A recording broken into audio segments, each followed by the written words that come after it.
Just how we do it is no mystery. Sometimes the answer can be hard to find. That's something I will never be. I'm always here for anything that you need.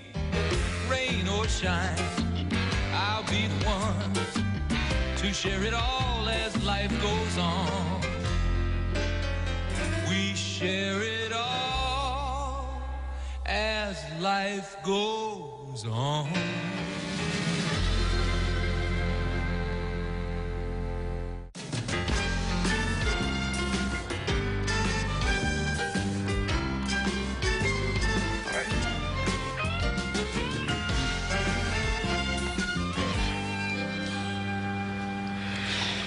There you go, my dear. You should be able to hear just fine now. But remember, next time, if you want to save your gum for later, it goes behind the ear. Okay, we all finished there? I'm afraid there's something wrong with Mitzi. Oh, okay. Let's see if Dr. Harry can figure out what is wrong with her. Thank you, dear. Well, I can see that the tongue depressor would be a waste of time. Oh, hello. Is Dr. Weston available? Laverne, call the doll hospital. Tell them to round up Barbie. We may need a donor. Dr. Harry? Oh, Janet! Janet Majors! Oh! I just got transferred back to Miami, and I thought I'd check in on my all-time favorite doctor. It is so great to see you, and you look wonderful. Just beautiful. Well, you look just as handsome as ever. Yeah, everybody looks dandy. Now, you do remember you have a lunch date with Dr. Scott in 5 minutes. Dr. Harry, you glued her to the table. All right, let's go. Come on. You wait right here, Okay. What's going on in there? Code pink, doll in distress. Look, she's all better. Dr. Harry is terrific. I know it. Tell Dr. Harry thank you, Mitzi. Dr. Harry. Oh.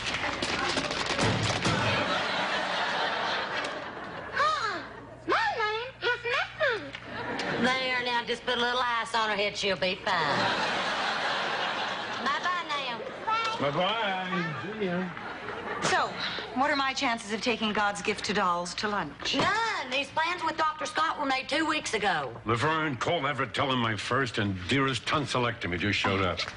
Tell me, are you eating vegetables yet?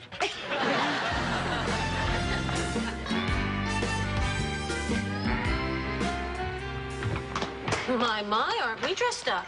Daddy has dinner plans with Janet. Again? Daddy, this sounds serious. I don't like this. The woman is half your age. Carol, it is not serious. I'm just reintroducing her to Miami, and she's not half my age. She's 3/4, maybe. Okay, let's say 2/3. Okay. Daddy, I don't like this. The woman is 2/3 your age. Hi, all. Feed me. To what? Well, I, for one, am glad Daddy's finally dating someone younger. Hey, looks like I lucked into a hot topic instead of the usual, we've got to get Carol a man thing. Barbara, it is not dating, it is tour guiding. Well, whatever it is, I just think that after Mrs. Weiss, it'll be nice for you to date someone who doesn't want to raise the Titanic to get her stuff back. Hey, don't knock it. I happen to believe mature women bring a lot to a relationship. You're kidding. Sure, old broad's usually so desperate you can get him to spring for the room and the pizza. Charlie, out. Boy, try and show an interest. You know, you hear about this all the time. Young, freckle-faced girl chases after old, freckle-handed man. What are you talking about? Daddy, this woman obviously wants to marry you for your money. She's a gold digger. This conversation is ridiculous. Oh, is it? Daddy, think about it. She just shows up one day, comes to your office, no doubt to check out your patient load, dates you every night, no doubt to check out your credit card limit, comes to your house, no doubt to check the length of your toaster cord to see if it reaches your bathtub. Next thing you know, she is the very wealthy Widow Weston.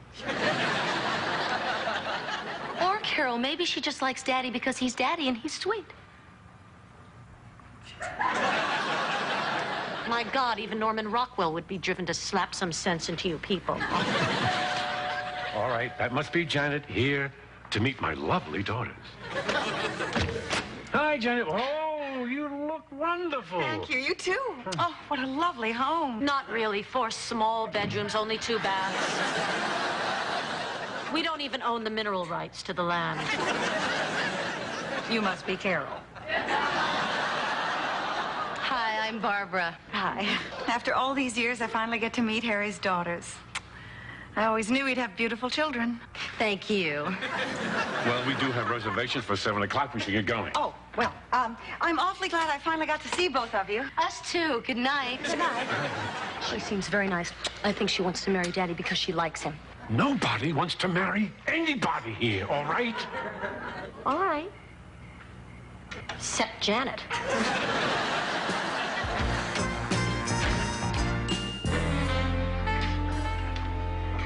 I am so glad I got to meet your daughters tonight. You have very interesting children. Well, thank you, but I can't take all the credit for Carol. She did fall off the changing table a few more times than we would have liked. Oh, Harry, even after 15 years, you're just as terrific as I remembered. I wonder I've always had this huge crush on you. Oh, Sorry, that's mine. No, but I'll forget it. Keep it. I mean, if you like it, it's number 24 on the menu. In school, I used to draw little hearts all over my binder. With me, it was skulls. And in the hearts, I would write, Dr. and Mrs. Harry Weston. Oh. Well, you know, I didn't want the two of you fighting over that one piece.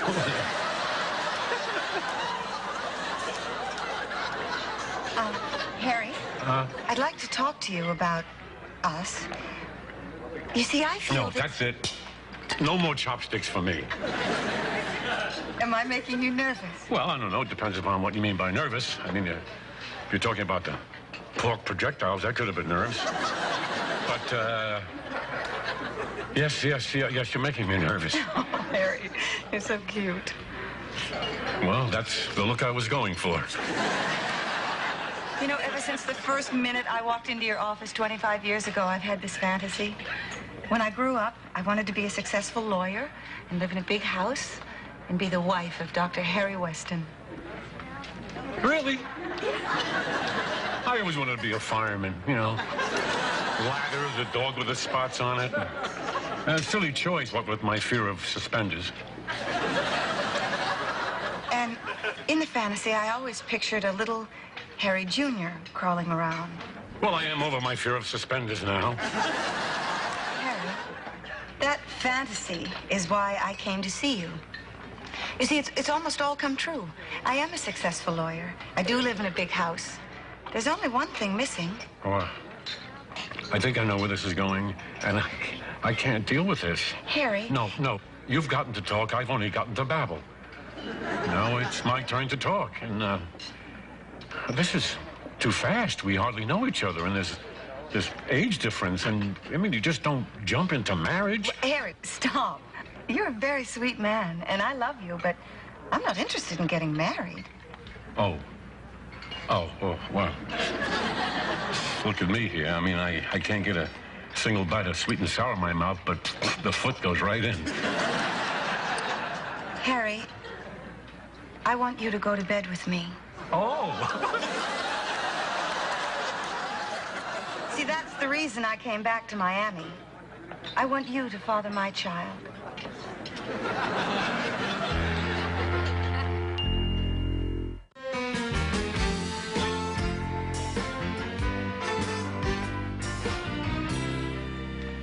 Carol, what are you doing up?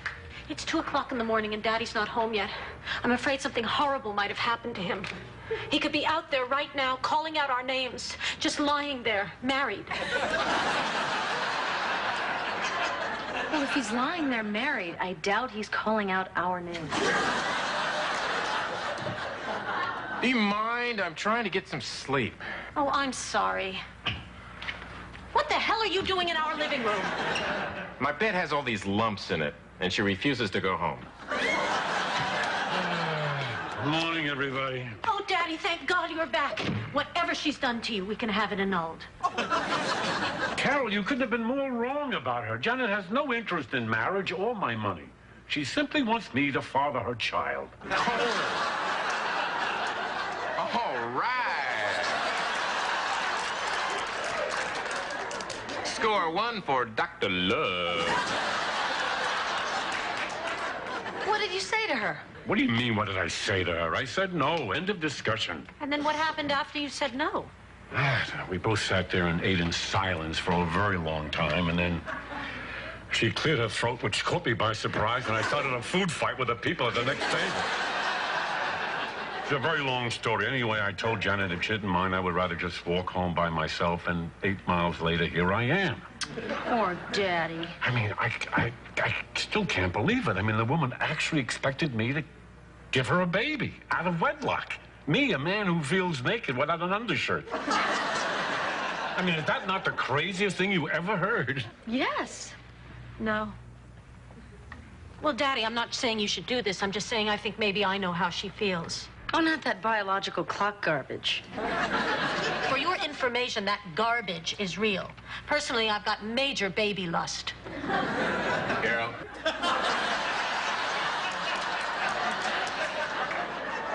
I'm always here for you. Did you let her down easy, or did you at least tell her you would think about it? What's to think about? He has 3 terrific daughters. What more could he want? A son. Carol, look what you did. You broke Daddy. Barbara! Daddy, why would you want another child? That's crazy. Barbara, it's not going to happen. It's just that when your mother was pregnant with Carol, we said we didn't care what it was as long as it was a healthy baby. And we got this lovely daughter. Then when she was pregnant with you, we said, as long as it's healthy, but since we already do have a daughter, a boy would be nice. Another lovely daughter. And with Emily, we said, oh, please, let it be a boy.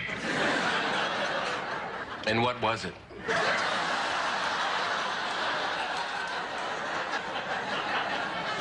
It was Emily. Oh, right. Look, I wouldn't trade you girls in for anything, but every now and again, I wonder what it would have been like to have a little boy. I mean, you can understand that, can't you? No. What would a boy have that Carol and I don't? Ooh. Charlie, out. What? I haven't even said a word yet. This is preemptive. Out. My stupid date is still there. Well, I guess it's time for the old hold the match up to the smoke alarm trick. You should be glad you have daughters. Daughters are cute and sweet, feminine and dainty. Soft little bundles of joy, damn it. Oh, boy, I never should have opened my mouth. She'll be fine. I can't help it. Sometimes I wonder if I missed out on something. You know, playing catch, going to the fights, guy talk stuff.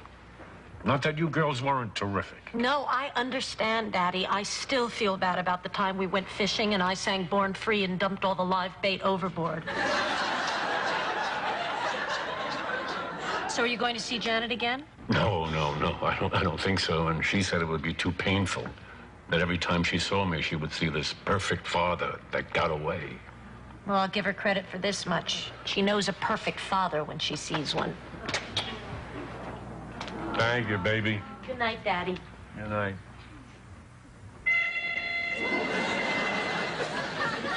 Fire! Fire! Run for your life, whatever your name is.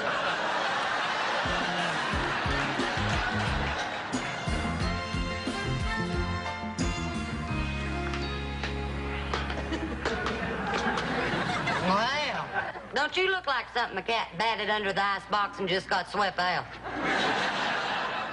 People really talk like that where you come from?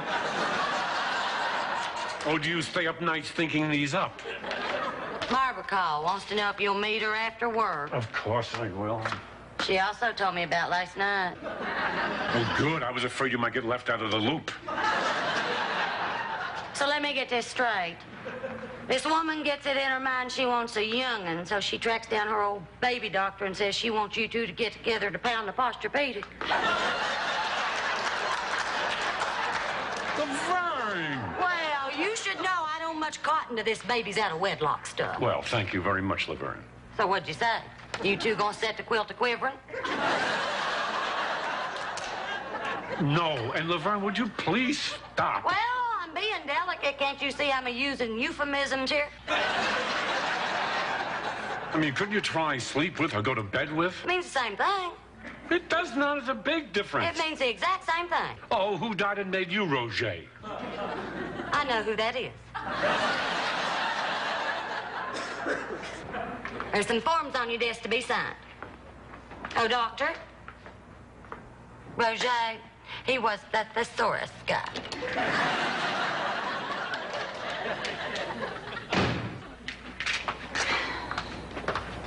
Hi, Laverne. Is he in? Yes, he is. But I think you should be aware of our policy. We treat babies here. We don't make them.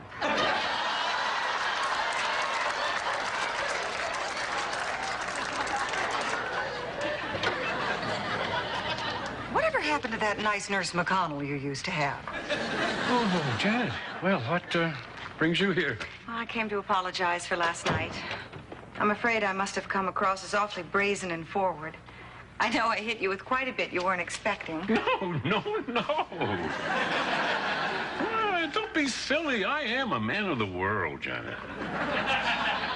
It's okay.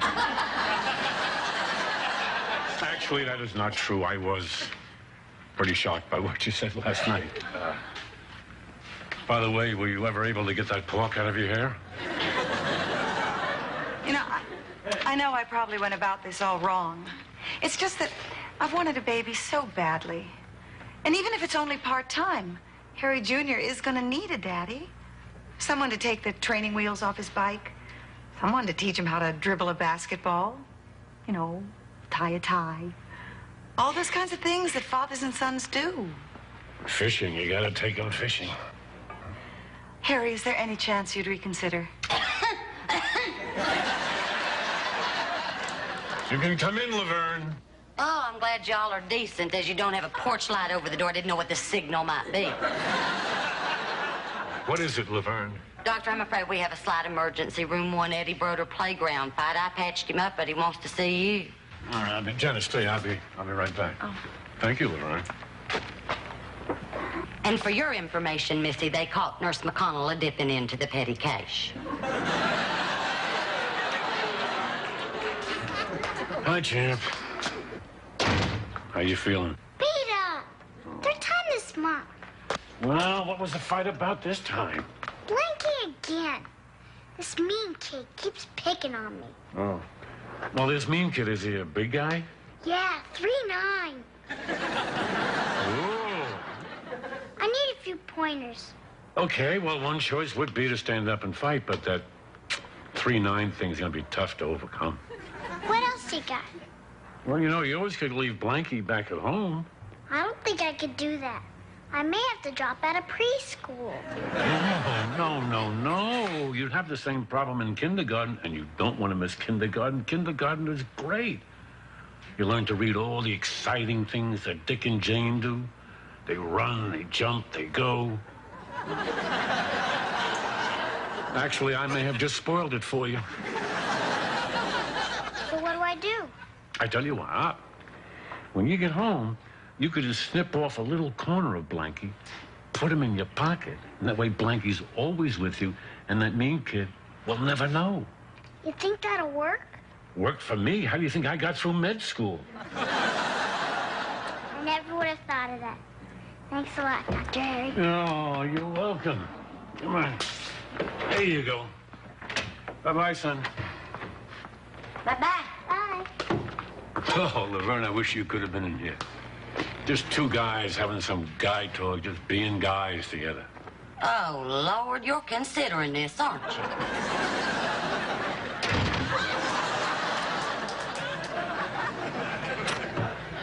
Janet, there's something I really need to say to you. When you hit me with that stuff last night, I was flabbergasted. Anyway, you did catch me off guard, but you also stirred up in me some very old feelings I haven't felt in a long time. Got me thinking about a son. Go on. Well, I just left a kid in the room that pushed all those father-son buttons for me. Oh, Harry. Now, if anything could have persuaded me to consider your proposal, that was it. But it didn't do it. You see, just jumping into bed on a moment's notice is not my idea of how you make a baby. I mean, maybe it could be okay for you, but I'm an old-fashioned guy. We did it differently. I mean, we were romantic. We had rules. You dated someone for a while, and the families met, and they threw a big wedding, and then there was this accident, and you had a baby. Now, I know that probably sounds real corny, but that's who I am. No, it doesn't sound corny. Well, sorry. Me too. We could have had a great baby. Well, goodbye, Dr. Harry. Goodbye, Janet. Come up here. Oh. Eat your vegetables. Yeah.